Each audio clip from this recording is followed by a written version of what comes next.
வீட்டு நிர்வாகிக்கும் பெண்ணால் கட்சியை நிர்வகிக்க முடியும் என்பதை எடுத்து காட்டுவேன். குமரி மேற்கு மாவட்ட காங்கிரஸ் பெண் தலைவியாக நியமிக்கப்பட்ட முனைவர் தாரகை கட்ப்ரட் பதவியேற்ற பின் பேட்டி. கன்னியாகுமரி மேற்கு மாவட்ட காங்கிரஸ் தலைவராக கிள்ளியூர் சட்டமன்ற உறுப்பினர் ராஜேஷ்குமார் பதவி வகித்து வந்தார். இந்நிலையில் தமிழக சட்டமன்ற தேர்தல் முடிவடைந்த சில நாட்களிலேயே குமரி மேற்கு மாவட்ட காங்கிரஸ் தலைவர் மாற்றப்பட்டு புதிதாக தமிழக காங்கிரஸ் கமிட்டி உறுப்பினரும் முன்னாள் ஒருங்கிணைந்த மாவட்ட துணைத் தலைவருமான கல்ப்ரட் என்பவரது மகளான தாரகை கட்ப்ரட் நியமிக்கப்பட்டார்.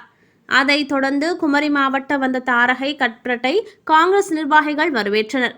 அதைத் தொடர்ந்து மார்த்தாண்டம் சிறியான்குழி பகுதியில் உள்ள காங்கிரஸ் கட்சி அலுவலகத்தில் தமிழக காங்கிரஸ் மாநில பொருளாளர் ரூபி மனோகரன் மற்றும் தமிழக காங்கிரஸ் சட்டமன்ற கொறடாவும் விளவங்கோடு சட்டமன்ற உறுப்பினருமான விஜயதரணி முன்னிலையில் மாவட்ட காங்கிரஸ் கமிட்டி புத்தகத்தில் கையெழுத்திட்டு பதவியேற்றார்.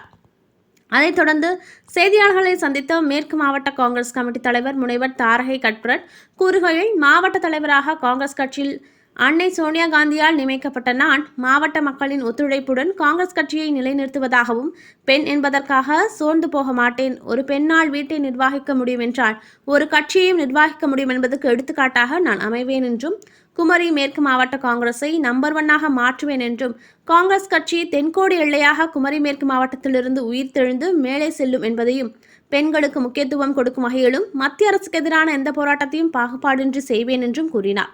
இந்நிகழ்ச்சியில் காங்கிரஸ் கட்சியினர் கூட்டமாக கூடியதை அடுத்து கொரோனா விதிமுறைகளை மீறி கூட்டத்தை காவல்துறையினர் எச்சரித்து கூட்டத்தை அப்புறப்படுத்த கூறியதால் அப்பகுதியில் சிறிது பரபரப்பு ஏற்பட்டது.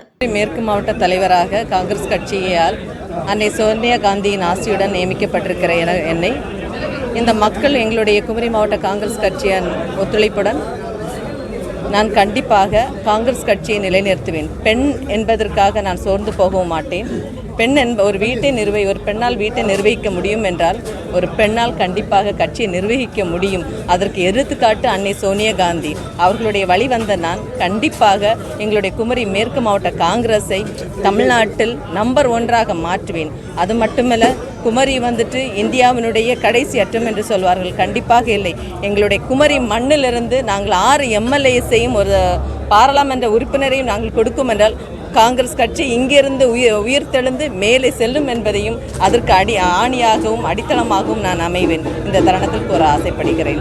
பெண்களுக்கான முக்கியத்துவத்தையும் எங்களுடைய கட்சி சார்பாக எந்த போராட்டம், மத்திய அரசை எதிர்க்கக்கூடிய எந்த போராட்டமாகவும் பாகுபாடு இன்றி நாங்கள் கண்டிப்பாக செய்வோம். அதற்கு உறுதுணையாக எங்களுடைய எம்எல்ஏ விஜயதரணி அவர்களும் மற்ற மாவட்ட நிர்வாகிகளும் அனைவரும் இருக்கிறார்கள். எனவே கண்டிப்பாக மோடி அரசை இந்த மண்ணிலிருந்து விரட்டுவதே எங்களுடைய ஒரே குறிக்கோளாக இருக்கும்.